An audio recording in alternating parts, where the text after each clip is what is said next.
Assalamualaikum warahmatullahi wabarakatuh. Alhamdulillah wassalatu wassalamu ala Rasulillah wa ala alihi wa sahbihi wa mawala wa ba'du. Hadirin hadirat shaimin shaimat yang dirahmati Allah. Tidak ada satupun di antara kita yang tidak ingin mendapatkan maghfirah atau keampunan dari Allah Subhanahu wa taala. Bulan Ramadan yang biasa disebut dengan bulan maghfirah atau bulan keampunan memberikan kita keampunan apabila kita mampu untuk merayu Allah dalam rangka mendapatkan maghfirah dari Allah Subhanahu wa taala. Ada 5 kiat untuk mendapatkan maghfirah atau keampunan dari Allah Subhanahu wa taala. Hal tersebut akan saya bacakan ayat yang terkait dengan hal itu. A'udzubillahi minasyaitonirrajim. Bismillahirrahmanirrahim. Innamal mu'minuna alladzina idza dzukirallahu wajilat qulubuhum wa idza tuliyat 'alaihim ayatuhu zadatuhum imana wa 'ala rabbihim yatawakkalun alladzina yuqimuna as-salata wa mimma razaqnahum yunfiqun ulaika humul mu'minuna haqqan lahum darajatun 'inda rabbihim wa maghfiratun wa rizqun karim. Di dalam ayat ini Allah Subhanahu wa taala memberikan maghfirahnya kepada 5 golongan orang. Yang pertama adalah innamal mu'minuna alladzina idza dzukirallahu wajilat qulubuhum. Sesungguhnya hanya orang yang beriman yang apabila disebutkan nama Allah bergetar hatinya. Ini orang yang pertama. Bagaimana tidak orang yang lagi sibuk dalam bekerja, orang yang lagi terlelap dalam tidur, ketika dikumandangkan azan dengan menyebut nama Allah Subhanahu wa taala, dia tersentak, dia kemudian bergerak mengambil wudhu, kemudian menghadap Allah Subhanahu wa taala. Inilah orang yang pertama, ya, yang diberikan maghfirah oleh Allah Subhanahu wa taala. Yang kedua, wa idza tuliyat 'alaihim ayatuhu zadatuhum imana, dan apabila dibacakan ayat Allah bertambah keimanannya. Iman itu yazid wa yanqus, bertambah dan berkurang. Yazidu bitta'ati wa yanqusu bil ma'siyah. Iman akan bertambah dengan ketaatan dan akan berkurang dengan melakukan maksiat. Oleh sebab itu, ketika kita diperdengarkan ayat Allah yang itu berupa ketaatan Allah dan kita kemudian wajilat qulubuna wa idza tuliyat 'alaihim ayatuhu zadatuhum imana, bertambah keimanan kita, maka itulah kiat kedua yang diberikan Allah kepada kita untuk mendapatkan maghfirahnya. Kiat ketiga, wa 'ala rabbihim yatawakkalun, dan mereka kepada Tuhan mereka bertawakal. Tawakal ini besar sekali fadilahnya, sehingga Allah memberi keampunan bagi orang-orang yang bertawakal.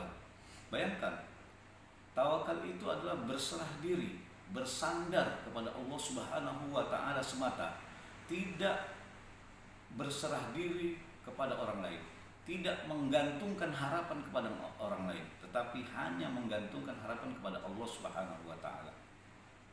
Kalau kita menggantungkan harapan kepada pejabat, kepada orang-orang yang memiliki wewenang terhadap keberhasilan kita, maka sesungguhnya mereka itu akan selesai dari jabatannya, bahkan mereka mati. Kalau kita bersandar kepada pohon, kepada bangunan itu akan runtuh.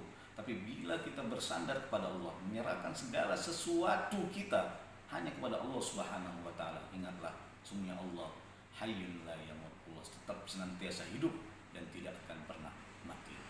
Oleh sebab itu, orang-orang yang bertawakal kepada Allah Subhanahu wa taala, Allah berikan rizki yang luar biasa. Allah berikan segala sesuatu yang Dia inginkan.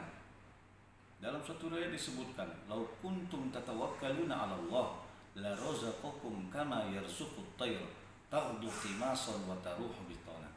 Kalau seandainya kalian bertawakal kepada Allah, maka Allah akan memberikan rizki kepada kalian sama seperti Allah memberikan rizki kepada burung.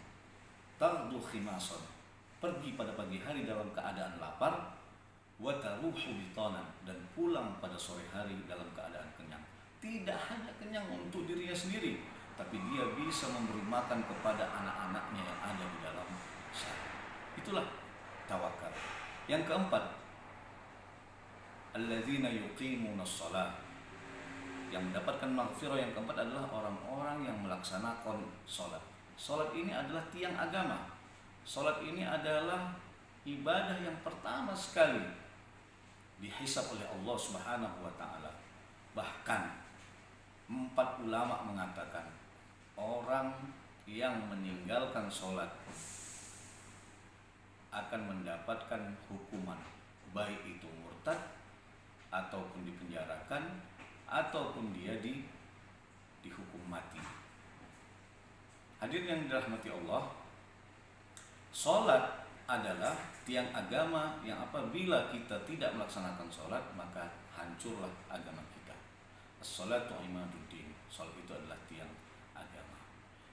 Sholat erat kaitannya dengan akidah. Karena akidah itu kaitannya dengan hati, mulut, dan perbuatan.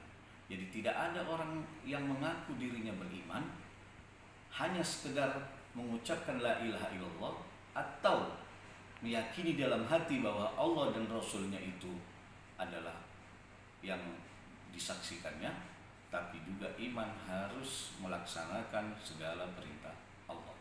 Yang kelima, wa mimma razaqnahum yunfiqun, dan mereka dari apa yang kami rezekikan mereka berinfak. Infak ini besar sekali manfaatnya, khususnya di masa Covid-19 pada tahun ini.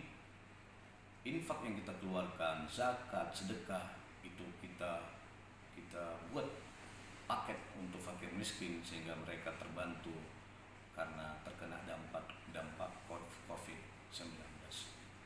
Hadirin dirahmati Allah, apa yang Allah berikan, ulaika lahum darajatun 'inda rabbihim, ulaika humul mu'minuna haqqan.